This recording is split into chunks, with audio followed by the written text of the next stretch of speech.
Welcome everybody. Trends with Friends, new format, same geeky taste. Joining me today, the AI whisperer, Michael Parekh. Michael, welcome. And our first guest of the summer. We've taken a couple months off here, and welcome to my good friend. You haven't seen him in a while, Ed Sim from Boldstart VC. Ed, welcome. One thing I'm going to do to give people a feel for you is just some zero context, full judgment questions that we put together here at the team. So, Ed, just best answers.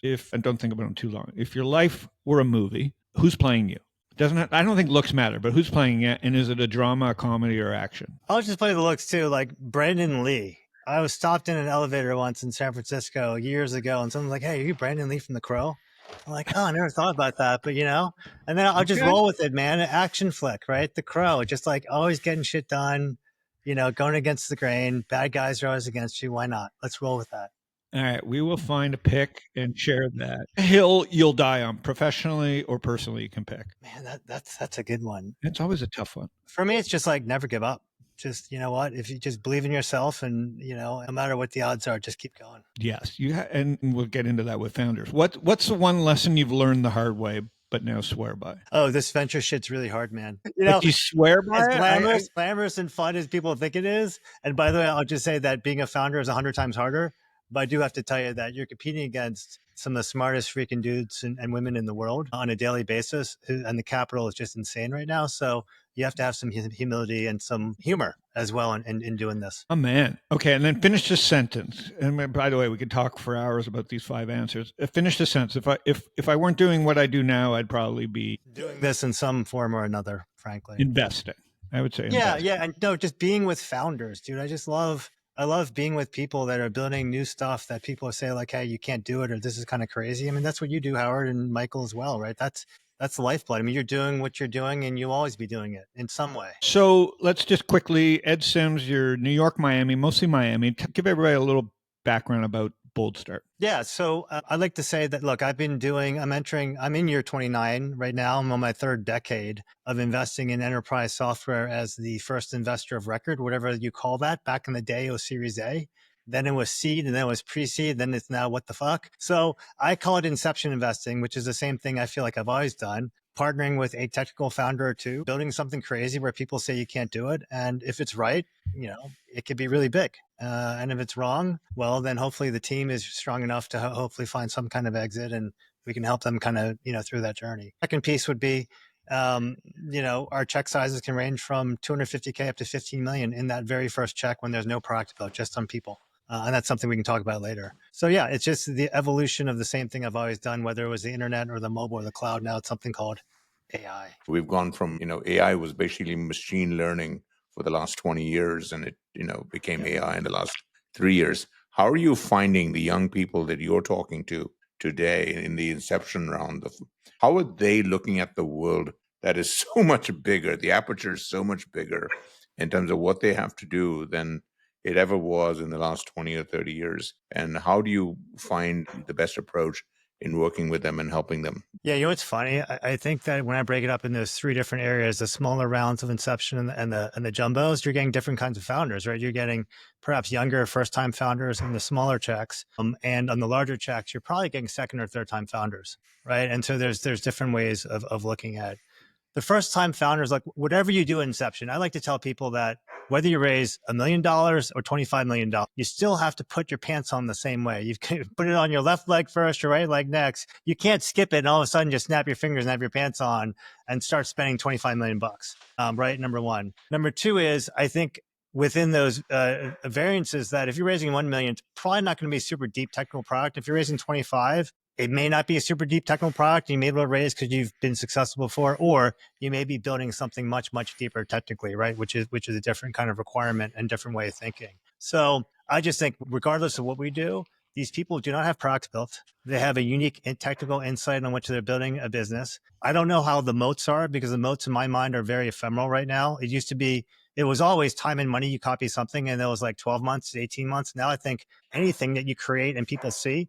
you'll probably have a competitor or dozens within 3 to 5 months. So now the way I think about it is like, not only do you have to have that unique insight, but show me that you can build stuff fast and ship stuff fast. So when I look at your history, I want to make sure that you have a history of shipping product very quickly. Even if you're at a big company, have you launched something new within that big company?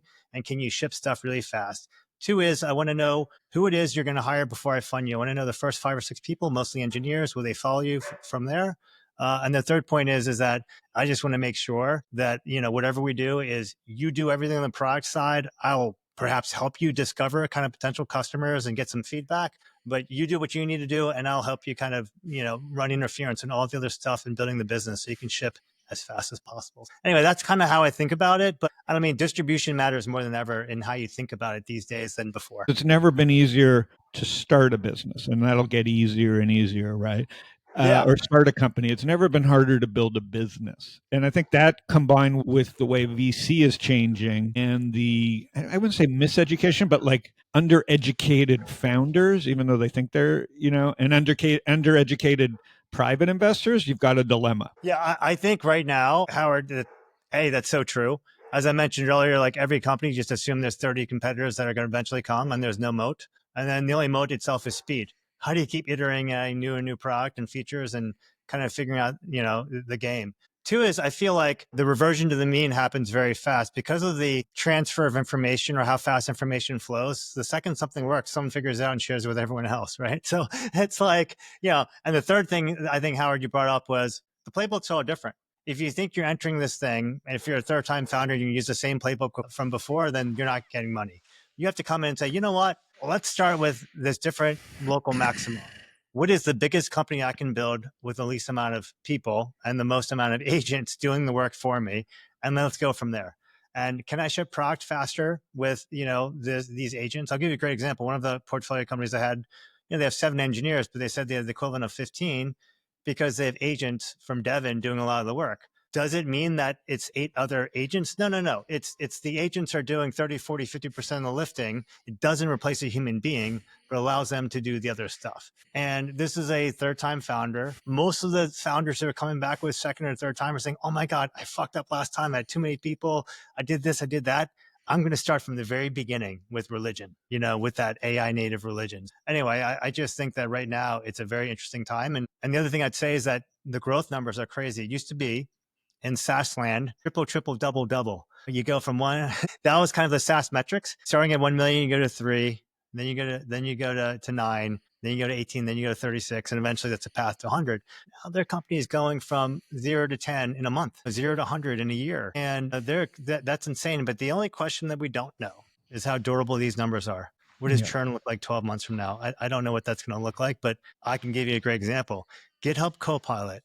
We thought was going to be the number one thing out there. It was blowing the doors off. It was first. It has distribution as everything else. Like 8 years ago, maybe 7. Like, what do you think that was when it had the momentum you thought was inevitable? Well, GitHub Copilot was the first AI Copilot a couple of years ago. Sorry. Yeah. Just 2 years ago, and then Cursor came out of nowhere and just ate its lunch. Is that? I mean, and then Windsurf, right? Yeah, is that a perfect example of distribution? Yeah, you have distribution, you win. Here comes this startup with just a better product. I don't know what it's going to look like afterwards because Claude Code is kicking some ass right now too. So it's kind of like it's Game of Thrones, Howard, I think you mentioned. Fascinating to watch. However, if you're writing that first check-in, I can promise you're probably going to make some money, right? If you're writing the last check-in in terms of the game of musical chairs, to be determined. But man, this is a fascinating game, and it's all playing out. 0 to 500 million in 2 years, right? Even that is getting very weird, right? Because you've got these companies that are being acqui-hired, stripped mine now, right? You see what happened to Windsurf, right? I mean, we thought we understood the playbook for acqui-hires over the last year or so with, what happened to scale and what happened to inflection and so on. And now all of a sudden you see Windsurf being strip mined, essentially, basically in less than 3 weeks, 3 different acquisition bids, and changes and huge traumatic rips of the young people. These are companies that were barely companies 2 years ago. They go from 0 to 250, 300 people, and all of a sudden you're breaking up the teams. So 40 of you get the $2.4 billion at Google, and you get totally vested on everything. And the other 200, So if you're an early seed investor, you've got a lot of hand-holding. If you're trying to build value to your founders and so on, you have to be a mega therapist to help them. How are you thinking about that, Ed? So there was a point in 2017 when when SoftBank came into the world, and now we're seeing it with treasury companies in some way, is like SoftBank came into the world and fucked up cap tables. In their minds, they weren't fucking up cap tables. They were like, if you don't take my 300 million, we'll give it to the company next to you.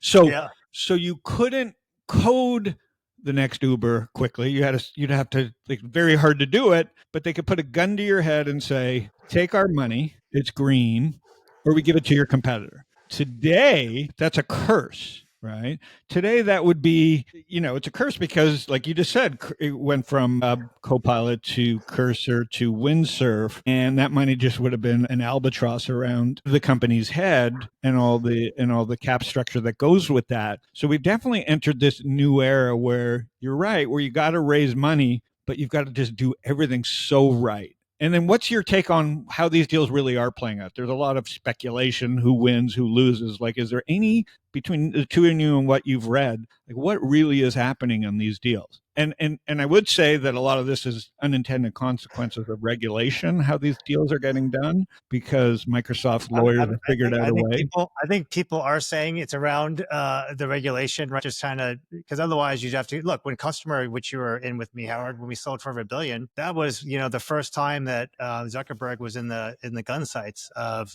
kind of regulators. That took us 17 months, if you remember, from signing the term sheet to closing. I remember, because I couldn't spend money knowing, I didn't know if there was 17, I had to wait 17 months to buy a car because I didn't know. So I remember. Right. Imagine that. That was the first one. And there was a razor company. Remember, Harry's Razor couldn't do a deal. So we went from, like, worried about razor roll-ups and Facebook buy. This is how screwed up things became. Howard, it was $1 billion deal. That is like a rounding tiny rounding error relative to these deals now and these acqui-hires. Yes. So a couple of things. One is, once upon a time, I think we live in an era of abundance now, and in an era of abundance, it's all about the talent. What you don't have is enough talent to go around to support all the capital that's being thrown into these businesses. And so I think ultimately what it comes down to is the talent. And Zuckerberg, he's a smart mofo. I mean, I think the MMA stuff has kind of driving him mad, but he's like, I'm not going to buy these companies. They're so freaking expensive, but let me just strip mine the talent, as Michael said.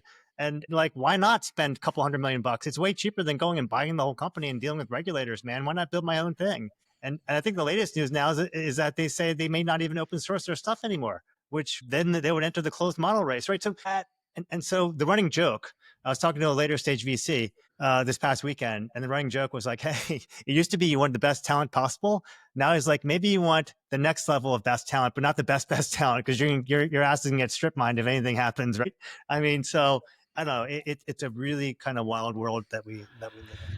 But so we went from, hang on. So the gangsters aren't SoftBank. They're now the Mag 7, and the lawyers and the FTC and our regulations kind of created this monster because they were blocking deals that shouldn't have been blocked. And we wish, be careful what you wish for. In trying to protect one industry, you've destroyed 10 other ones, or you've created these unintended consequences, no different than 2008 and the bailouts. We've created, with the walls we put up around, we're worried about competition. We've created a monster, which is strip mining.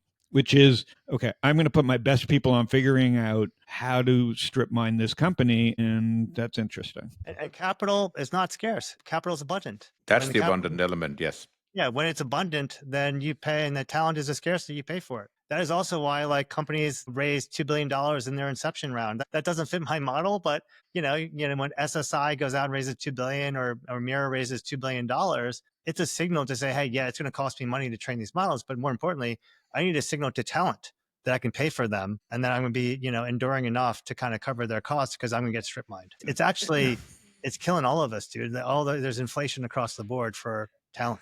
Period. Yeah. So the other thing, Howard, I didn't expect to get here, and Michael, I'll let you chime in, but this is actually a really important point, because I'm struggling with this as even a focus firm that has no problem with deal flow, saying, why do I even want to play when I can go buy Microsoft, which basically in their structure owns OpenAI, maybe even better than owns it, right? They've strip mined. I don't know how Sam Sam cut such bad deals, and maybe he had to, but like, if I'm Microsoft, they have such a rap. Well, first of all, they have a wrap. Elon has an option with the lawsuit. Why would you go into the private markets when you could just own Microsoft? Because they basically own, and Google, which I do by owning the QQQs. and I'd say that. Nvidia. Like, so in a way, the private market should get harder, and this is why I kind of switched to public markets for a lot of stuff the last 3-4 years, is because, man, the YC hasn't beat the QQQ in like 8 years, right? Y Combinator. So how do you think about all that? And then Michael, you as well. I'll let Michael chime in first, since he does more public than I do, and then I'll chime in. But No, on the public side, you've seen what's happened on the infrastructure layer. There's obviously huge amount of thirst across the asset classes to invest, as you said, abundance. Whether you call yourself a VC, seed stage growth, private equity, sovereign funds, everyone is seeing this trend, and they all recognize this AI thing, whatever you want to call it, is the mother of all of them, relative, and they all want in. And in that environment, you've got situations like CoreWeave and what they're doing with their landlord and with the acquisition. And what I'm getting at is there is a difference in the capital abundance, Howard. When you talked about SoftBank and coming in and our money or we'll give it to the next guy.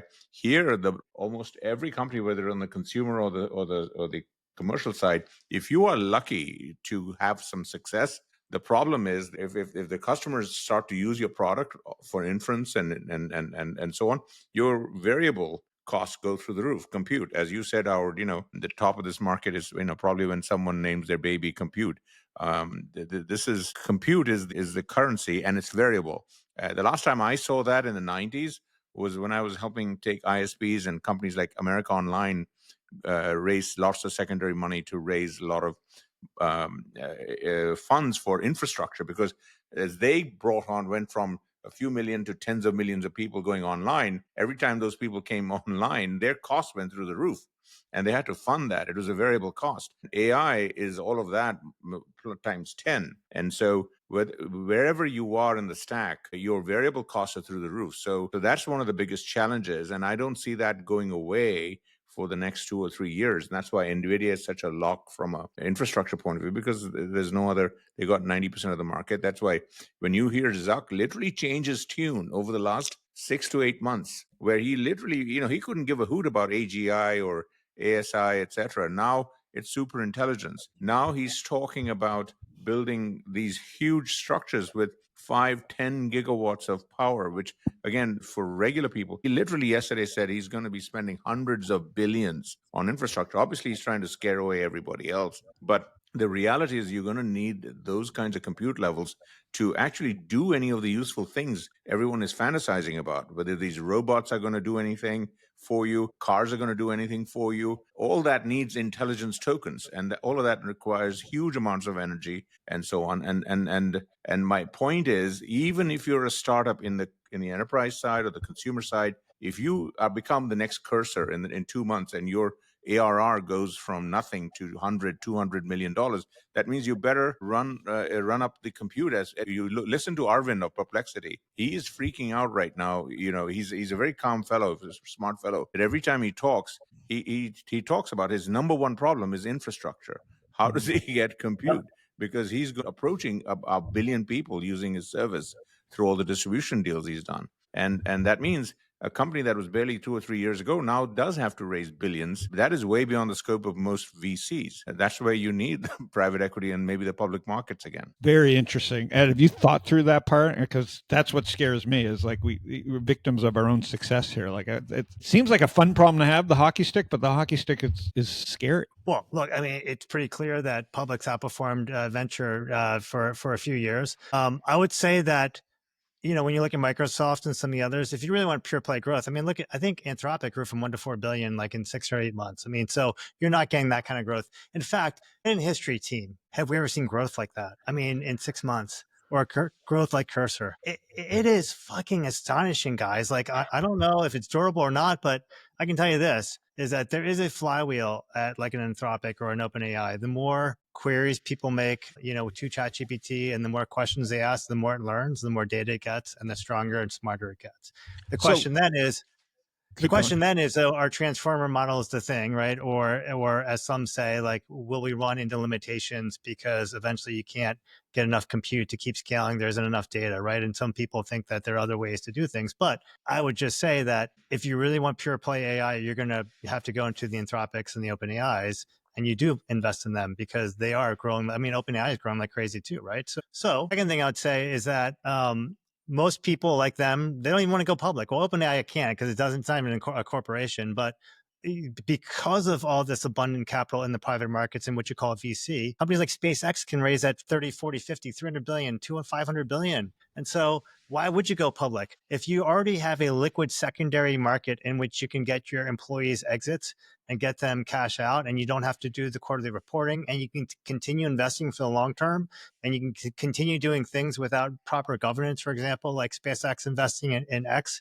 AI, there's no reason to be public, man. So I think the only place to go is this pseudo public stuff in the secondary, in these secondary markets or in these later stage markets, which is why, firms like Thrive are out there just raising shit tons of money. Autonomous enterprise. Well, that's a big topic for you. What does that mean? Yeah, for me, it's kind of partly a joke because I didn't want to use the word AI. I didn't want to say we're just yet another AI fund. And so if you think about the world, is there a one-man company that is an enterprise company that everything is autonomous, with agents running it? Yeah, that'd be a dream come true. It's never going to happen.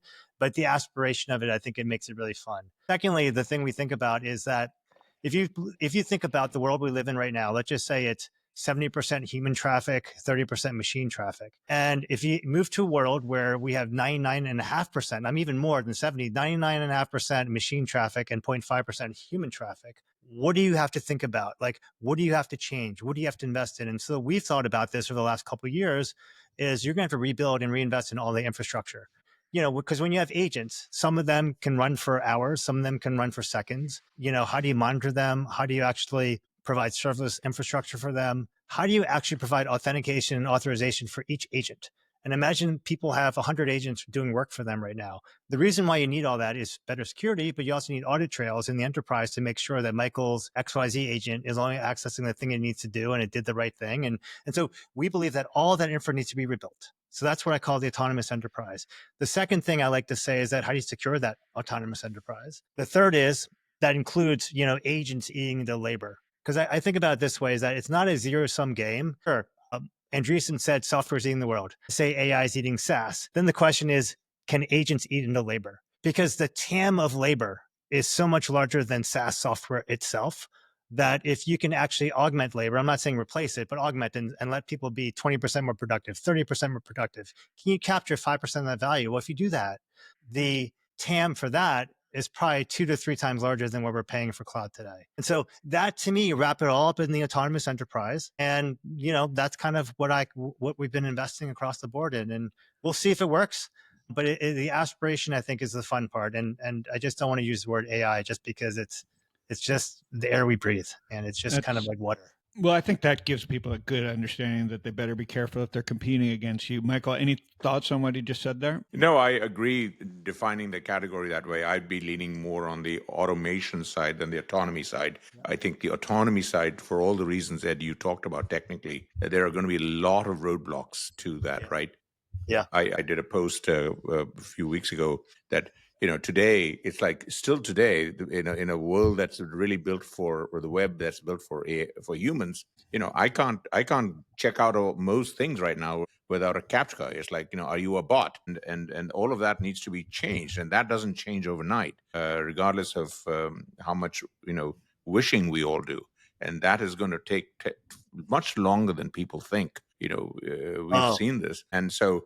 And that's the other thing, at a high level, since Howard, we've been talking about this great appetite to invest in these things and a great set of aspirations of how fast all the stuff does these magical things for us. I think the delta between these two is much wider than people think. And so get ready for much higher volatility than we have seen in our careers, whether you're on the public side or the private side, in terms of air pockets that are going to feel like a Wile E. Coyote falling between the two mountains. It's going to feel like that until it comes back up again. And so I just worry a lot about automation and autonomy.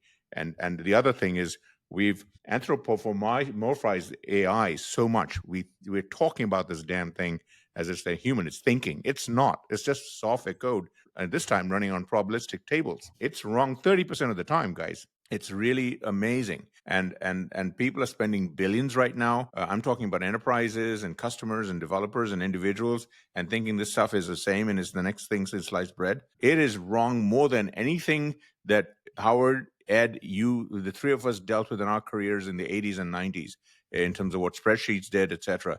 And we have not acknowledged that. We're not being honest with I that. have. I don't use it. I could go to Wikipedia, which could be woke. I go to prices, which may be off, but they're prices and they're truth. So prices are truth, and Wikipedia and Google are more truth than you could find in any chatbot. Doesn't mean we're not going to surpass. I mean, we're on a pace to like fix that, but and I get why my son or my wife or certain people live on ChatGPT. Don't get me wrong. I'm not questioning what. I'm not questioning that. But yeah, Michael, I can't get over the fact that I believe what I believe at 60, and I'm looking for truth, and chatbots aren't bringing it to me. I think, Michael, I want to tell you your point earlier. I think the world and speed, the world is moving so fast that I think cycles have been compressed to the point where they're happening 5 times faster than they did when we were even during the internet bubble. I think we're going to see 2 to 3 mini AI bubbles in the next 3 or 4 years, and we'll recover. It'll be fast and furious, and then we'll cover fast and furious, right? When the next big model release happens, or the new reasoning thing, or something comes out of China, right? And so I do agree with you in that. It's also very early, and I think the best use case right now is code. Code is actually you do code, you know what the output is going to be, and yeah, it works. It might be 10 different ways to get there, but it's going to work. Using kind of AI. So code's the best. Support is pretty good, but still it's not great yet because these are customer facing things. And the question is, what are you going to put in front of customers, right? But code's internal. No, absolutely. The one thing I'll say on code is right now the whole AI coding space is obviously white hot, but we talked about Cursor and Windsurf and Google and so on. But the thing is, the actual thing with coding is there's too much buy-in going on that this stuff is magical. It takes 30-40% of the work of coders. If you guys haven't watched, we can put it in the show notes. Andrej Karpathy, who's like the coder's coder. I don't know if you watched his last presentation he did on AI and software at Y Combinator. Amazing. I mean, third of the way in, he just convinces you that the code is a mess. There's so much work to be done. Yeah, no, I agree with you. But look at me. I can tell you this. I'm in the space. I live and eat and breathe it with multiple companies. And I sit in front of the largest banks in the world. A year ago, they're like, oh, we're testing this stuff out. A year later, rolled it out to 2,000, 5,000, 50,000 developers, all using this stuff. Yep. And what they haven't figured out yet are the second order effects. Okay, 2 things. One is if there's more code generated than ever and it's built on vulnerable code, how are you securing the code? So my old company, Sneak.io, now is built into Cursor and Google Gemini and other places where as the code's being spit out, we analyze it for vulnerabilities and the agent fixes it as you're doing it. So that's one. 2 is I think that people have talked about vibe coding. Vibe coding is really kind of fun and cool, but you're not putting that into the enterprise right now because it's brittle. And the thing about coding, guys, or AI is that it's not deterministic. It's stochastic. So every time you do it, like let's say if I want to fix one line of code, it can rewrite the whole thing again and again and again. So I think the next second order effect that we're going to move to is something that Amazon just launched yesterday called Kiro.dev, Kiro.dev. It's spec-driven development. So now you have a piece of paper. It's almost like a PRD, a product requirements doc that says, hey, this is how the program should be built. Always refer to that first before you change anything. And I've got a company called Tesla.io, which is Guy Pajarny from Sneak's new company, TESSL.io, which is going to take what Kiro did and multiply it by 10.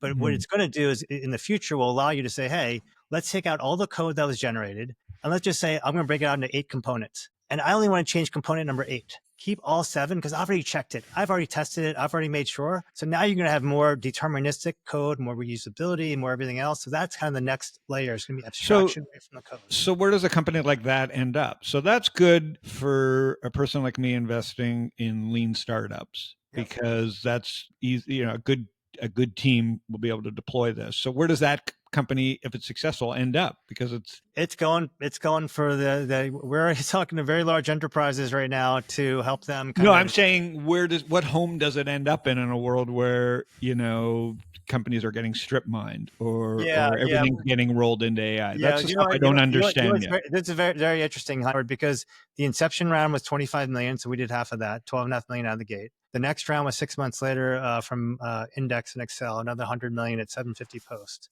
just last year. We'll officially launch it, sometime in the next 3 or 4 months. And look, obviously, we want to have the scale of some of these other businesses and be an independent business. We'll see. Right? I mean, we have the cash. We're not barely even spending any money. Think about it. The irony of it all is that we have a lean team, and the interest is kind of covering us alone just from. But you need the money for the talent.